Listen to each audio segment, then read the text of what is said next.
and gentlemen, welcome to another episode of The Profile. I'm Gary Dunn, and in the hot seat tonight, this guy, Dave Brewer.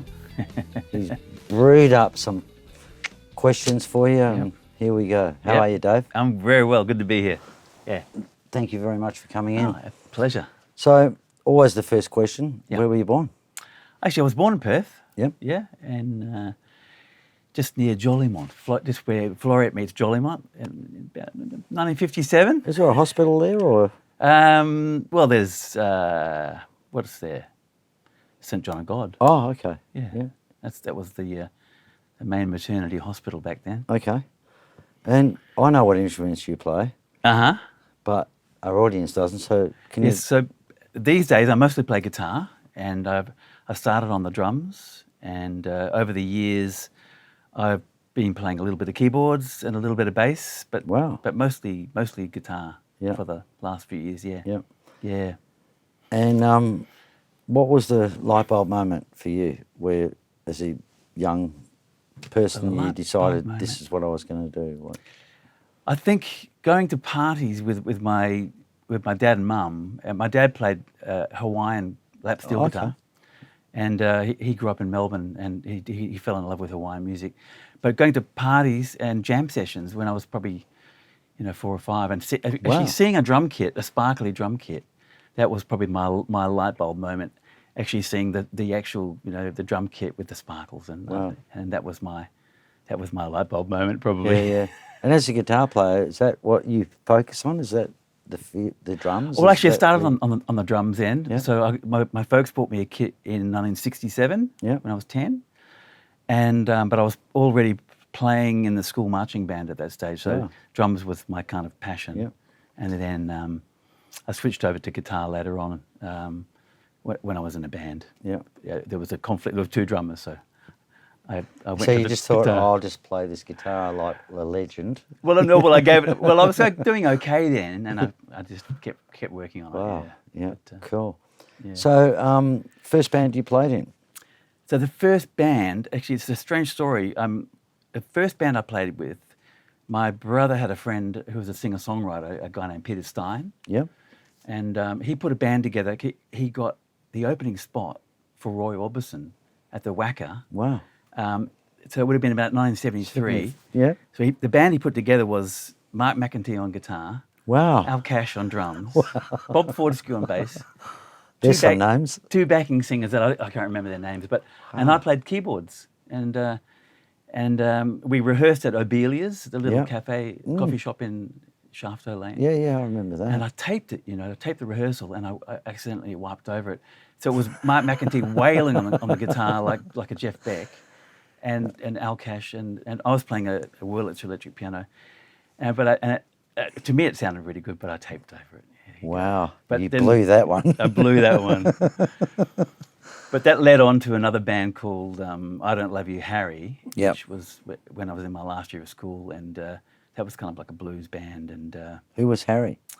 there was no one named Harry, but it was a chap named Bryn Watkins on bass, and he was kind of like a mentor for me. He was at university while I was in my last year of high school, and he would invite me over. We would just deconstruct songs, mostly blues, and wow. it was a great experience actually. Because you're fundamentally a blues Yeah, player. I sort of fell in love with the blues, and after a couple of years with I Don't Love You, Harry, strange name. Yeah, that's what I was saying. Who's Harry? I met Terry Serio, and then the Elks started. Terry Serio. Yeah, God. So tell me about the Elks, please. Yeah. That was one of my go-to Shenton Park Okay. midweek. Oh, I loved it. Well, that was pretty exciting for me because I was already earning a living from music with I Don't Love You, Harry. But when I met Terry, he introduced me to John Hood and the Czar brothers, Ivan and Reg Czar. Yes. and Harry Shaw. Oh, actually, we had another bass player at that stage. Keith Jacobs, his name was, but then Harry Shawcross joined the band. Yeah. It's hard to remember everything, isn't it, when you It sing? is. But that was exciting because Yeah. they had a massive blues record collection, and so we had John Hood and the Czar brothers introduced me to Howling Wolf and Buddy Guy and all that kind of stuff. So that was pretty exciting. One of my favourite people on this planet is Vinnie Correa. Yeah. And Yeah. Yeah. So yeah, Vinny joined, as you might know, Yeah. after the band changed Yep. lineups. I won't tell you some of the Yeah. stories, but Oh no! Please tell me the bad ones. we were on tour actually in the East. I will tell this one. Yeah. Thank you. We were on tour in the East and in Sydney, and Robert Seuss from the Dynamic Hypnotics, who I didn't know at the time, he was in the audience at this pub. It was called the Civic Hotel, and unbeknown to me, Ivan had come up to him and said, "Do you want to join the band?"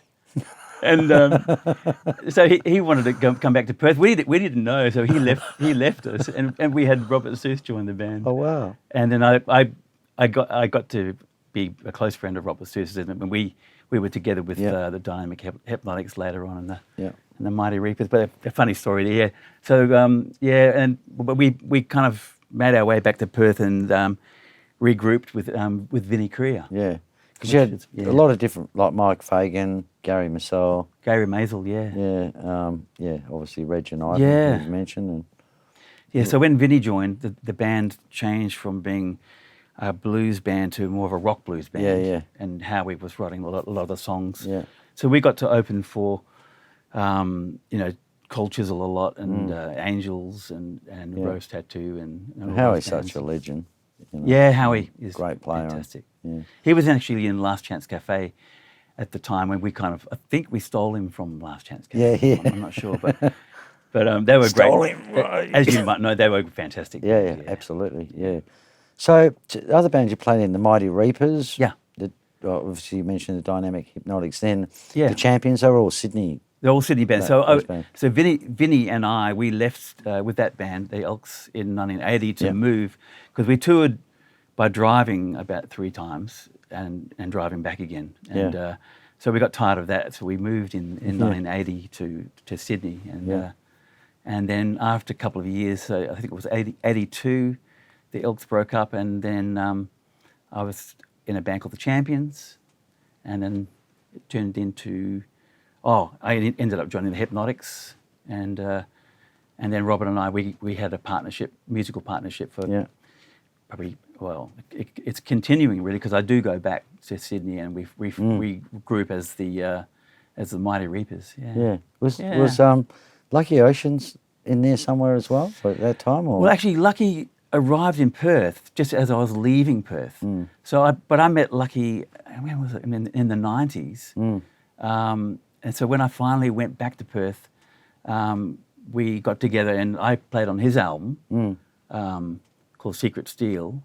And then I repaid the gesture and he played on my first album, which was called Life of Riley. And so a partnership with Lucky developed from when I came back. It's funny because Lucky comes up in so many interviews. Like I just interviewed Roy Martinez and same, he brought up Lucky as well. And that's right. So I missed Lucky here. In all those early bands. But it was over there. Yeah. Wow, amazing. And the Doodaddies. Yeah, it was originally called Diamond Dave and the Doodaddies, and that's named after Dave Billing. Yeah. But that's a band that's still going. We've got John Wilson on bass, and you got Chopinoff. God, he played with Dave Hole. Yeah. John Wilson. Yeah, John, very good player. Yeah. And many. Perfect Strangers, that's who I said. What's he doing now, John? He's still around. He's a medical marvel actually, because he's had a lot of close calls. And but he's doing really well actually. He's still playing. A nice guy. I haven't seen him for quite some time. Lovely guy. Yeah. So other jobs throughout your life, Dave? Yeah, so after school I was doing factory work, like working in a sheet metal factory, which is actually next to the Regal Theatre. That must have been riveting. It was riveting. lots of rivets. Hey. Sorry, folks. So I worked there actually, and that was pretty horrifying. Working on guillotines, cutting metal. Like, wash your hands. Yeah, no kidding. We were like just doing that and stepping on this thing and watching the guillotine. No OH&S. Nothing like that. So I did that for quite a while, and then I installed air conditioning, and then bits and pieces. Yeah. But music was luckily my saviour. So seeing B.B. King. Yeah. So we supported B.B. King in the 70s, and that was pretty electrifying, and that was but he could play the only 2 notes that just sang. Exactly. Yeah. So that was great. Yeah. Okay, so a couple of quick questions. Yeah. First concert you went to? Well, apart from Roy Orbison, and my folks took me to see Don Burrows with Kerry Bedell. Wow, that would have at the, been at unreal. the Perth Concert Hall, and that was fantastic. Yeah. Yeah, really good. So, Alan Turnbull on drums. Yeah? Yeah. Great players. Yeah, really good players. That's probably one of my early ones. Yeah. Last concert you went to? Although I did go and see, my brother took me to see Dave Holl and Fatty Lumpkin. Oh, wow. And at the Courthouse Hotel. That was pretty exciting. That was very, and actually also Sid Rumpo at the Regal Theatre. right. So that was Wow. memorable Sid too. Rumpo, Yeah. God. Yeah. I think I was sneaking into hotels then. Yeah. The last concert you went to? Last concert, actually, my son turned me on early to. My oldest son put me on to Gary Clark Jr. and we all went as a family, and it was fantastic. Yeah. Gary Clark Jr. was one of my most memorable concerts actually. Yeah. Tell me a bit about your family, Dave.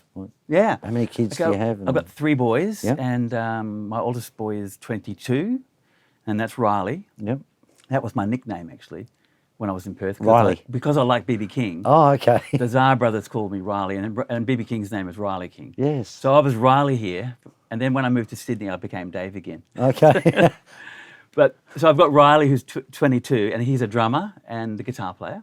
Wow. And playing in lots of bands and recording at home. Great. And my middle son, Leon, who's 20, he's a nurse, full-time nurse. And my youngest son, Jesse, who's 18, he's just left school and completely obsessed with guitar. Wow. And shredding. But he likes all music, but Yeah. he's a really good shredder. Yeah. There's a lot, and I interview a lot of people who say, you know, the kids shred. Yeah. That they're into that really low D, the low I can D. never get the speed that he has. Like Wow. it's mind-boggling, and yeah. Your feel makes up for it, I'm sure. Well, I try in other ways. So what was the first single you bought, you reckon? I think my dad bought me Spicks and Specs. All right. And that was Bee probably Gees. the first one I remember. Great song. Yeah, fantastic. First album you bought? It could have been a toss-up between Amagama and wow. Pink Floyd, or The World of Blues Power, which was a mixed record which had Peter Green and an instrumental called Greenie, which was just like my absolute favourite song of Peter Green's. Yeah. What's the last album you bought? If you could buy one. Well, actually, I bought probably the last album I bought was Alabama Shake's Sound and Right. Colour, which is Yeah. it's not new now, but I just love that album. Yeah, it's Who were you listening to? And were you listening to music in your car on your way here tonight, or? In the car, let me have a think. Yeah, I was listening to a mixed chess album. Actually, Yeah. it was like just chess recordings. Yeah. Yeah, So who's the biggest influence for you? Like, probably Hubert Sumlin. Yeah. If people don't know of Hubert, he was the guitar player with Howling Wolf. yeah, And sort of the adopted son of Howling Wolf, actually. But Wow. Hubert, to me, kind of encapsulates a lot of just raw energy, but really kind of just very cheeky kind of player. Very Yeah. lots of just fireworks, you know. Yeah. And also very unorthodox, really. Yeah. Just and totally unpredictable. In fact, I had the honour of actually touring with him.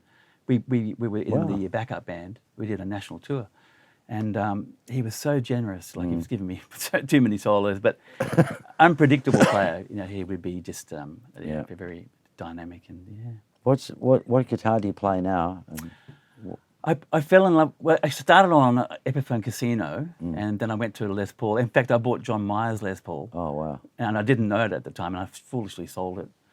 It was a Sunburst Les Paul. But then I fell in love when I first played a Stratocaster. Just everything about it was like space age, ergonomic, and the sound. And I actually, Come on, man. I actually can't play. I find I've got other guitars, but I can't. I can't play them either. I can only play a Strat now. Yeah. It's just weird. Yeah. But Just but fits, doesn't it? it just fits it, and it's got the whammy bar, and it's got the knobs in the right Yeah. place. So I just love the Strat. Yeah. Yeah. So, Because I talked to Vinny. Vinny's Yeah. a good friend of mine, and he's done a few gigs with you. And yeah. He's- and he- just recently too. yeah, and obviously he's not great with his Having a little bit of trouble with his hand, but he was playing.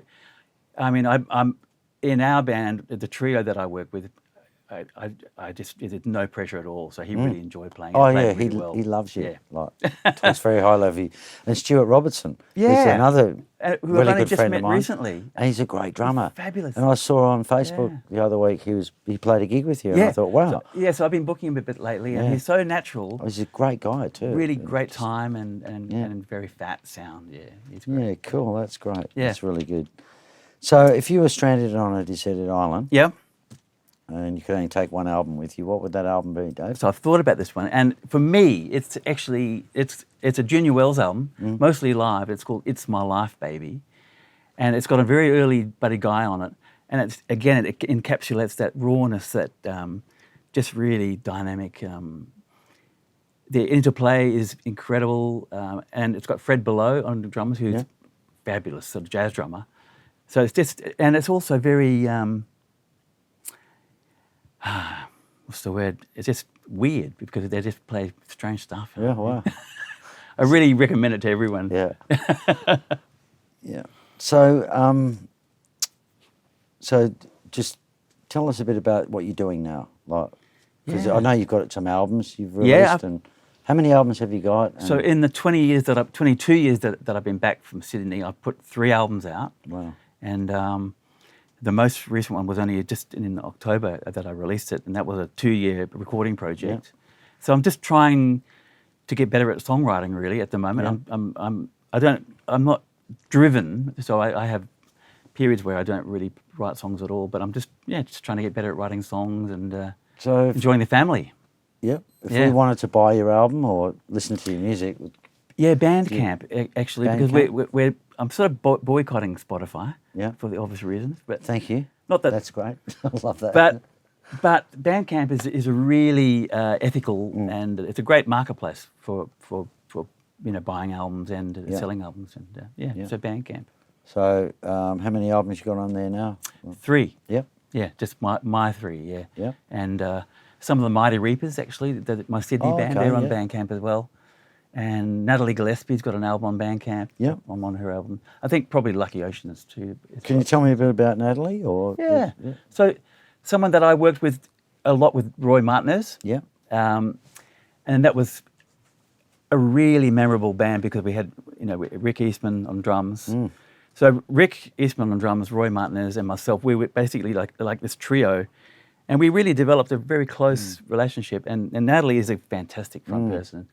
So it was a lot of fun because Natalie was also very generous with the music side of it. So we could just jam out. And there were a lot of rhythmic jams. So, I would play a solo for a while and then I would just go into a rhythm thing. So we would just kind of...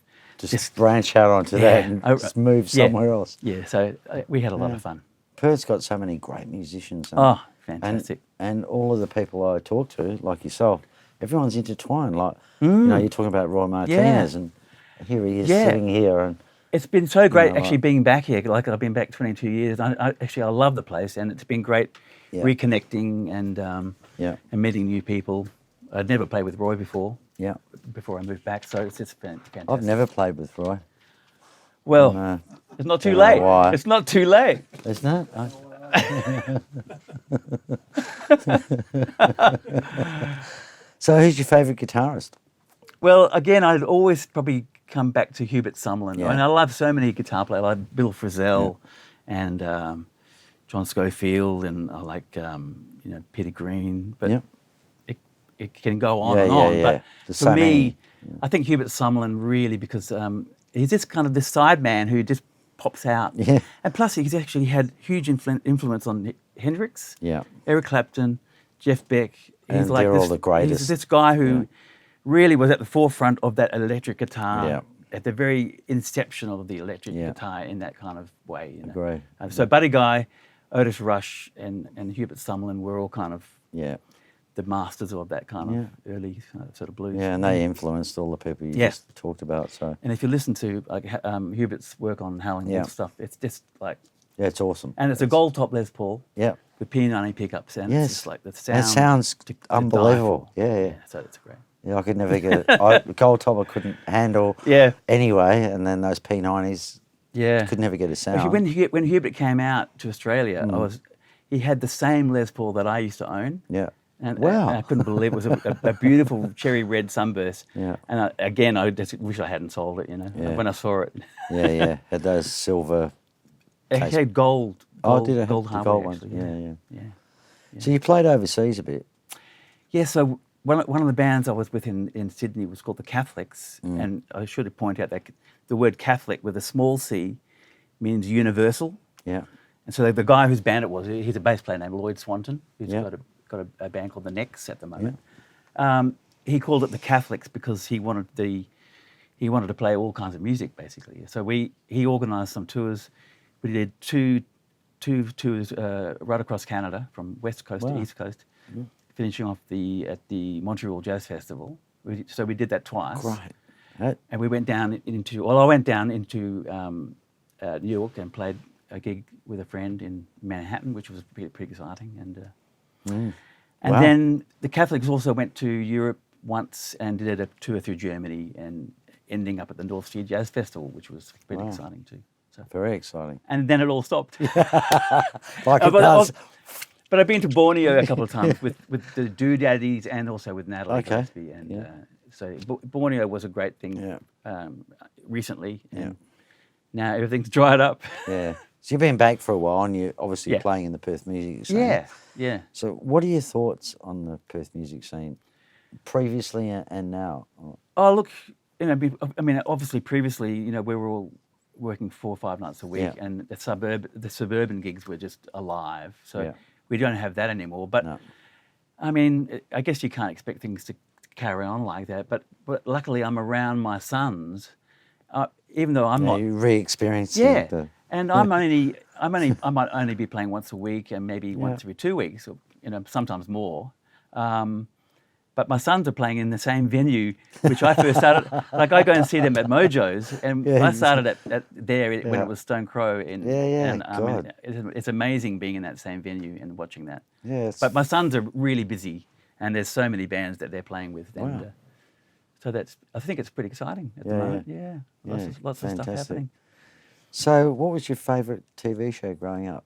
I probably toss up between Skippy and Twilight Zone. Okay. That's an odd... And then moving on to, Monty Python. But yeah, Skippy and Twilight Zone, I guess. Yeah. What does the future hold for you, Dave? Well, I'm pretty happy with the way things are going. With even though I'm not working a lot, I love the gigs that I do. Yeah. In fact, I'm working in my own trio often.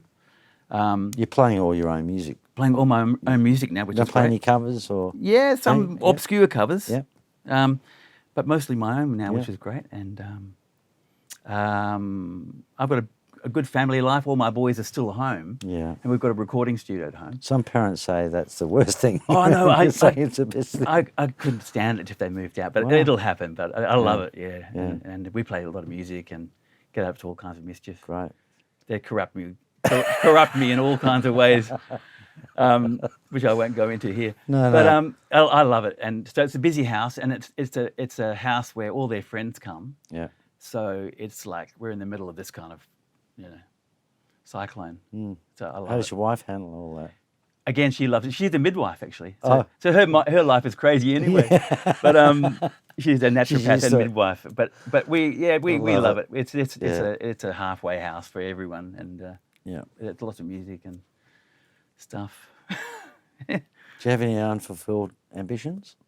No, not really. It feels pretty good. Yeah. One thing that I used to do, and I think there's a question coming up about something that not many people know about, is that I'm preempting that. Okay, go Ask for me it. that now. No, go Ask for me it. that now. You're just going, no, don't do this because I'm going to ask the question. No. Okay, is there something, David, that we don't know about you? Well, yeah. That just popped up. When I was in Sydney, I did an art course, like a 3-year art course, and I just developed a real love for painting. And I approached a gallery, and I was exhibiting and selling paintings for about 8-9 years, and it's something that I stopped doing when I came back. So I'll get back to that one day. So it's an unfulfilled ambition as well as in some something ways, we didn't know about you. Something that I'll get back to. One answer for 2 questions. That's perfect. Perfect. Did you paint nude people or? Yeah, we had some nude people when I was doing tech. Can you imagine painting some of these beautiful people here nude? Yeah, I'm actually seeing them without their clothes right now, actually. Yeah. And, I've imagined it as well.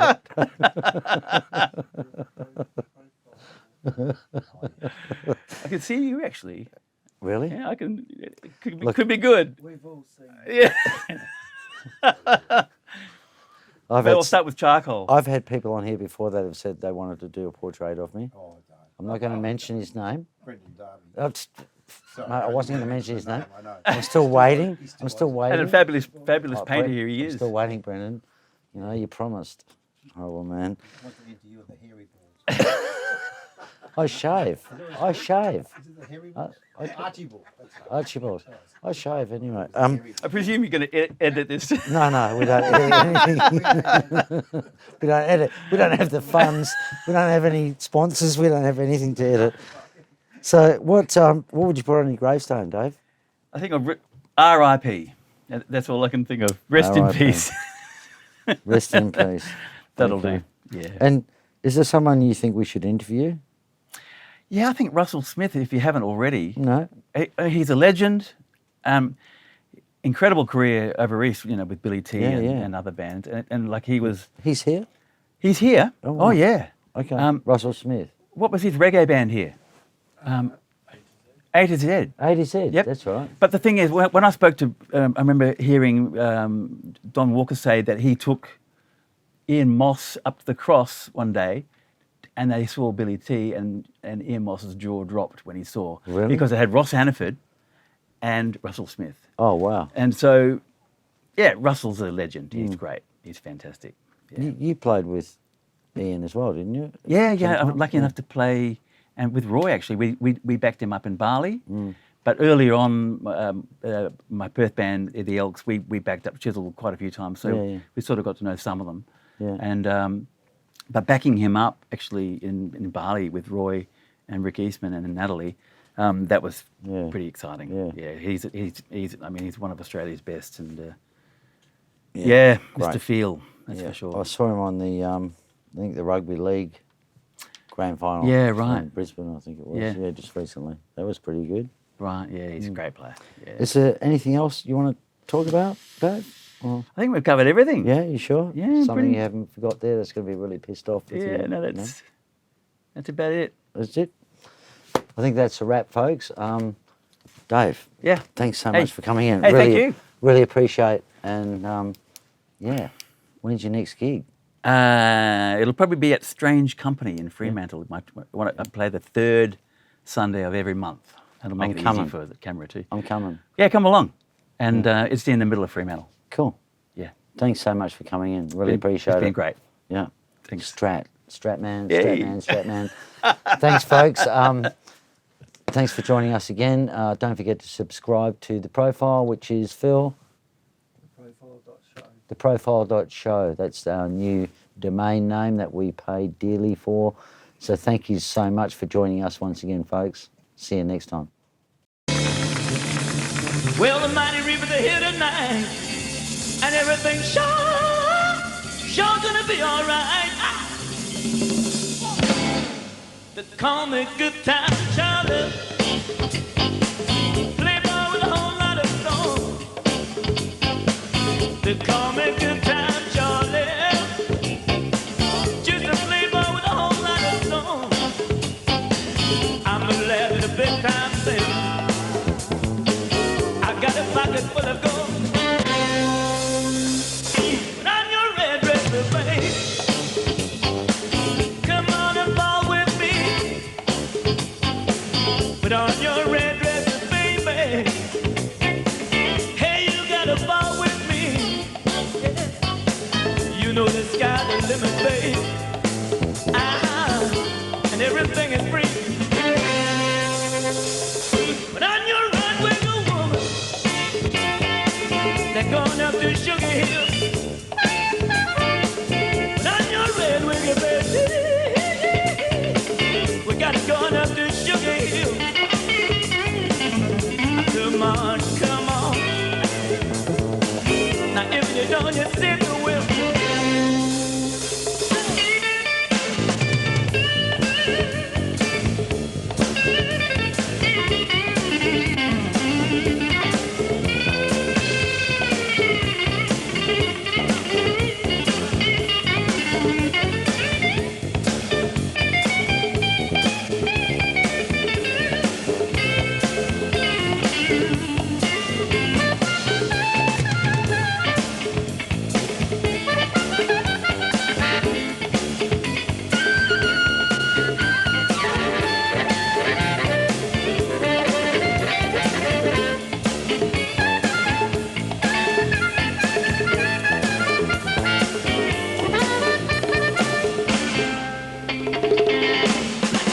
He's doing the jerk and doing the fly.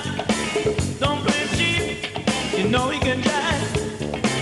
And doing the monkey, mashed potato, a jumback cat, letter, alligator. Come here, mama. Papa's in the scene. Yeah, you gotta be here now. Got to dig the new breed. Well, it ain't no drag on, no. Papa's got a brand new bag. Oh, got your higher sneakers on, and it's flipping new. I got your higher sneakers on, man. Talking about you slipping you. Well, you know you're more than alright. You know you are. Yeah, you know you're out of sight.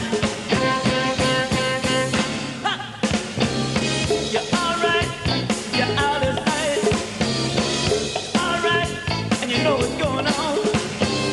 You know how to please me. Well, you know how to please. You know how to treat me, baby. I said I feel. You made me feel. You made me feel. You made me feel. I said, alright, it's out of sight. Alright, it's out of sight. Alright, it's out of sight.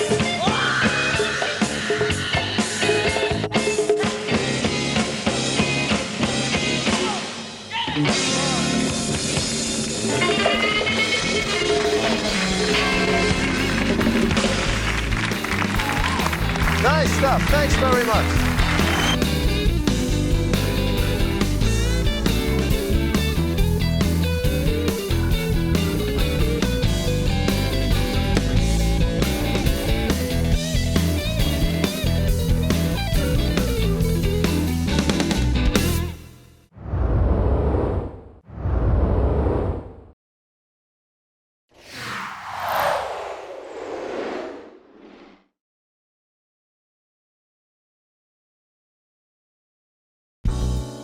At ProCopy, we can transfer audio to CD, make CD, DVD and Blu-ray copies, transfer video to DVD, Blu-ray or HD, digitize slides and photos and supply custom USBs. You can see more details at procopy.com.au or call us on 08 9375 3902 for more information.